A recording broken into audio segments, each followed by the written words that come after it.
saya akan membahas sedikit tentang pendahuluan. Genetika merupakan ilmu yang mempelajari pewarisan sifat dari orang tua ke anak dan bagaimana gen tersebut diekspresikan dalam bentuk fenotip. Dalam kehidupan sehari-hari, genetika sudah menjadi bagian penting baik untuk penelitian dasar maupun terapan. Aplikasinya sangat luas, mulai dari bidang kesehatan, pemahaman evolusi manusia, identifikasi forensik, hingga rekonstruksi sejarah melalui arkeogenetika. Selanjutnya akan dilanjutkan oleh saudara Sasha. Baik, perkenalkan nama saya Widya Tiasti dari kelas B. Jadi saya akan menjelaskan variasi populasi. Nah, setiap populasi manusia memiliki kumpulan gen yang dapat ditelusuri kembali hingga ke nenek moyang mereka. Gen-gen tersebut diwariskan secara turun-temurun dan mengalami perubahan seiring waktu melalui mekanisme mutasi, rekombinasi, serta seleksi alam. Perubahan inilah yang menimbulkan variasi genetik, baik di dalam suatu populasi maupun antar populasi yang berbeda. Variasi genetik dapat dipelajari menggunakan berbagai penanda genetik seperti serologis, misalnya golongan darah ABO atau RH yang bisa menunjukkan perbedaan distribusi antar populasi.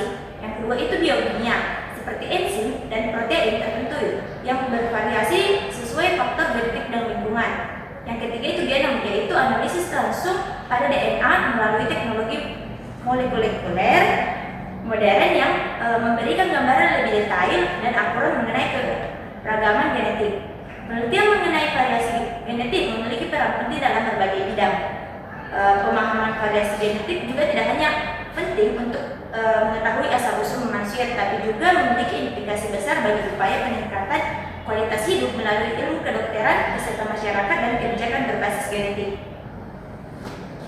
Dari selanjutnya akan dibahas sama saudari Mira. Kepada saya persilakan. Baik, di sini saya akan membahas tentang kedokteran dan pelayanan kesehatan.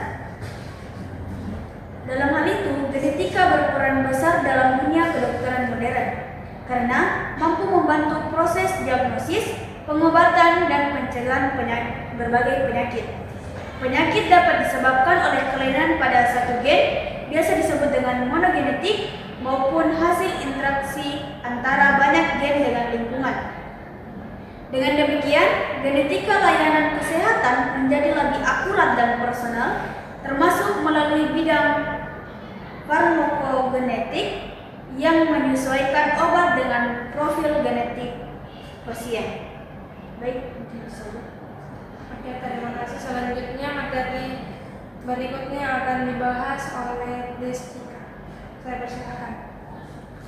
Baik, di sini saya akan membahas tentang screening genetik. Screening genetik bertujuan untuk mendeteksi dini adanya kelainan bawaan, baik monogenik maupun kompleks. Diperkirakan sekitar 3% bayi yang baru lahir memiliki risiko kelainan genetik. Oleh karena itu, screening penting dilakukan agar prognosis dapat diketahui sejak awal dan langkah medis maupun konseling dapat dipersiapkan. Beberapa contoh penyakit yang dapat dideteksi melalui screening adalah fibrosis kritik dan phenylketonuria. Mungkin itu yang dapat saya bahas. Saya kembalikan ke moderator. Terima kasih. Materi yang selanjutnya akan dibahas oleh saudara Alif. Saya persilakan.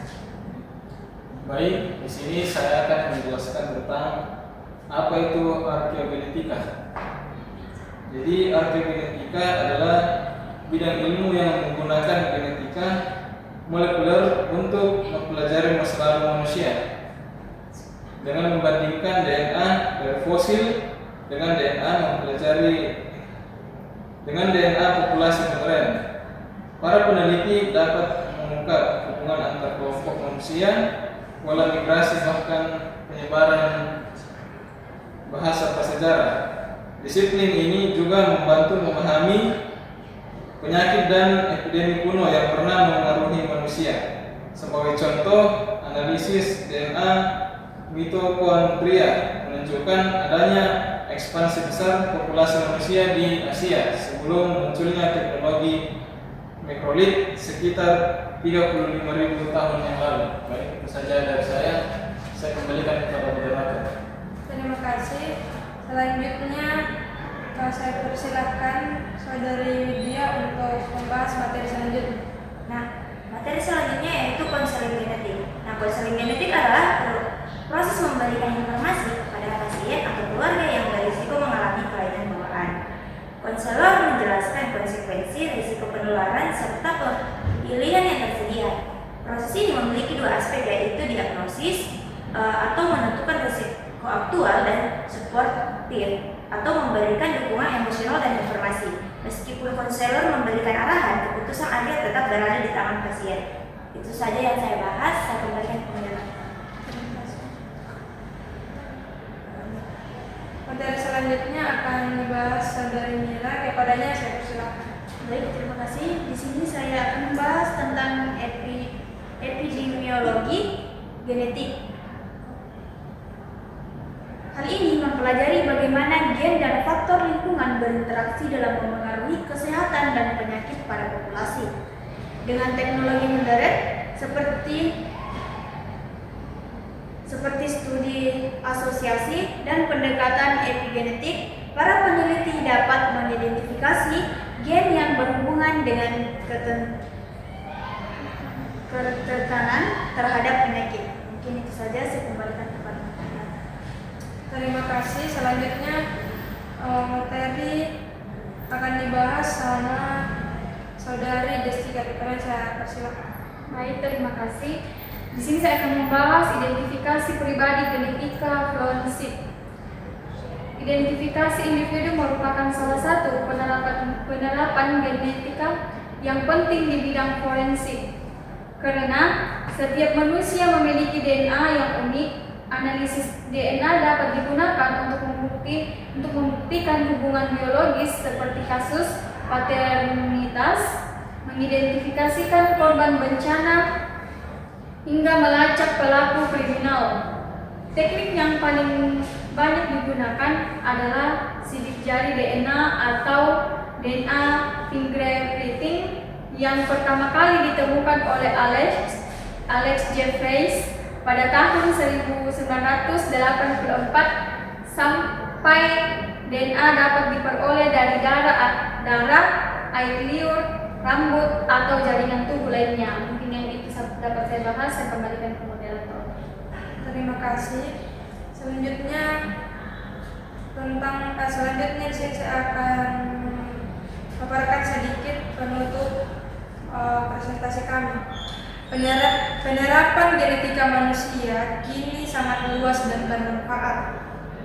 Dalam variasi populasi, genetika membantu memahami evolusi dan perbedaan risiko penyakit. Dalam bidang kedokteran, genetika digunakan untuk screening, konseling, dan studi epidemiologi guna meningkatkan kualitas layanan kesehatan. Dalam forensik, genetika memberikan metode identifikasi yang akurat. Sementara itu, melalui arkeogenetika, genetika mampu menjadi jembatan yang menghubungkan masa lalu dengan masa kini manusia. Mungkin itu saja materi yang dapat kami sampaikan. Kurang lebihnya mohon dimaafkan. Wassalamualaikum warahmatullahi wabarakatuh.